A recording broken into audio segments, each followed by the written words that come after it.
हर हर महादेव। आइए जानते हैं 3 सूत्र करके हमारे जीवन में क्या मिलता है। देखिए, हमारे साहेब भैया ने 3 सूत्र दिए हैं शिष्य बनने के लिए। शिष्य बनने के लिए यदि तीनों सूत्र पर हम काम करेंगे तो एक अच्छा हम शिष्य बन सकते हैं। शिव की शिष्यता मिली है हमें शिव के शिष्य जैसा बनने के लिए। शिव की शिष्यता हमें सिखाती है कि शिव के गुणों को हम अपने अंदर धारण करें। हमारे गुरु कैसे हैं उनके स्वरूप को हम सुनें और एक एक गुण अपने अंदर में लाएं। जब तक हमारे अंदर में शिव का गुण नहीं दिखेगा तब तक हम शिव शिष्य नहीं बन पाएंगे। कहा जाता है जैसे मेरे गुरु होते हैं, जिसको हम अपना गुरु बनाते हैं वैसा आचरण हम सभी के अंदर धीरे धीरे आने लगता है। तो हम लोग यही सीखे अपने जीवन में कि जैसे मेरे गुरु हैं उनके स्वरूप को, उनके गुणों को एक एक बूंद अपने जीवन में उतारें। देखिए, शिव की शिष्यता सिखाती है कि हम लोग को किसी को दुखी या परेशान नहीं करना है। जैसे मेरे गुरु हैं, उनको कोई गाली भी देता है उनके लिए भी उनके तरफ से वरदान ही होता है। उनको कोई 1 लोटा जल चढ़ा दे उसी पर हमारे गुरु खुश हो जाते हैं, मेरे माँ भोलेनाथ खुश हो जाते हैं और सबको आशीर्वाद देते हैं। देखिए, शिव की शिष्य वैसे होना चाहिए, हमें कोई सुख दे दुख दे उससे ज़्यादा अंतर नहीं होना चाहिए। देखिए, कोई अगर आपको दुख भी दे रहा है कोई बात नहीं, हमारा कर्म फल किसी जन्म का होगा, उसे सह जाएं। ऐसा ना कि कहें कि हम भोग रहे हैं या हम लोग कैसे पाप किए हैं कि हम कोई दुख हो रहा है। नहीं, हमारे जीवन में जो भी आता है हमारे कर्मों के द्वारा ही हमें मिलता है। यदि हमें सुख मिल रहा है तो जानिए हमारा कर्म अच्छा है, आज हमें सुख की प्राप्ति हुई है। अगर दुख आ रहा है तो हमें को ये महसूस करना है कि किसी जन्म का हमारा कर्म फल है जो हमें आज मिला है, उसे महादेव की दया लेके चुका लें। देखिए, अपने घर को पहले आप सुंदर बनाइए। यदि हम शिव शिष्य बनने की राह पे चल रहे हैं, हमारा घर अच्छा होगा।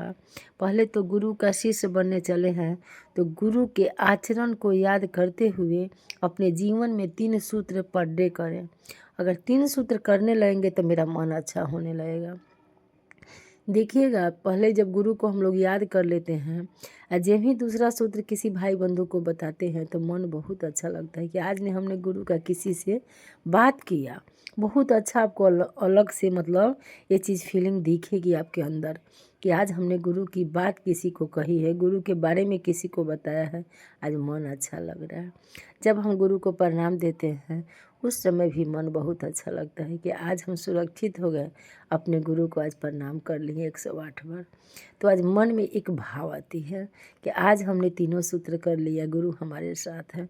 आपका मन जब अच्छा होगा तो अपने परिवार में वो चीज़ दीजिए, क्योंकि कहा जाता है परिवार को अगर अच्छा देखना चाहते हैं तो सभी परिवार से उनसे भी नमः शिवाय बुलवाइए। क्योंकि देखिए, ग्रह सबके ऊपर आ सकता है, पर ऐसा नहीं है कि आप करिए तो पूरे परिवार आपका सुरक्षित है। सुरक्षित कब तक रहेगा? जब छोटा मोटा कोई झटका रहेगा तो आप उसको बचा सकती हैं।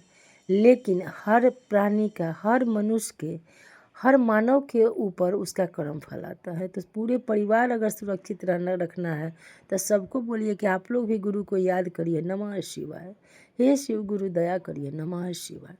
आपके घर अगर बुजुर्ग हैं तो ज़्यादा ध्यान आपको देना है, क्योंकि उस बुजुर्ग को कोई तकलीफ़ नहीं होना चाहिए। जानते हैं, अगर हरा पत्ता पर अगर पैर जोर से भी आप रख दीजिएगा तो नहीं टूटेगा, लेकिन अगर जो पक्का सूखा हुआ पत्ता होता है उस पर यदि हम लोग थोड़ा सा ज़ोर से पाँव रखेंगे तो पत्ता चूर चूर हो जाता है।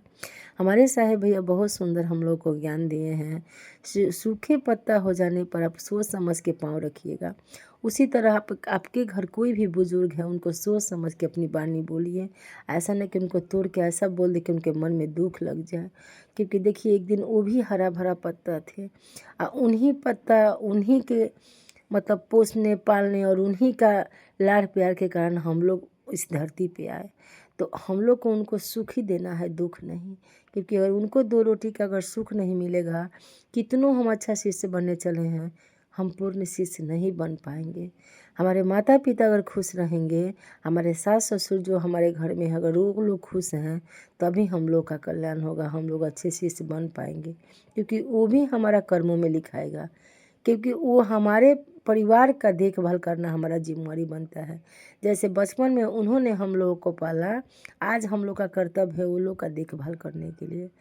किसी किसी गुरु भाई बहन को हम सुने हैं कि बोलती है कि क्या करें, चर्चा में नहीं निकल पाते हैं कि हमारे घर में तो है बूढ़ पुरानिया लोग, उनको सेवा हुआ करना होता है, खाना देना होता है। तो उनके लिए ये बात है कि उनको बिल्कुल अफसोस नहीं करना है, उनको खुश होना है कि गुरु आपको वही काम दिए हैं, आप उन्हीं का देखभाल अच्छा से करिए, उन्हीं का अच्छा से सेवा करिए और महादेव को याद करिए, आपको सब कुछ सफलता गुरु देंगे। क्योंकि हम लोग किसी को सेवा भाव में जब चलते हैं ना, तो हमारा गुरु का वहाँ पर सेवा होता है। क्योंकि मेरे गुरु कहे हैं तन से, मन से, धन से सेवा 3 प्रकार की होती है। किसी को धन से सेवा करने का मौका मिले तो वहाँ पर भी नहीं चूकेंगे।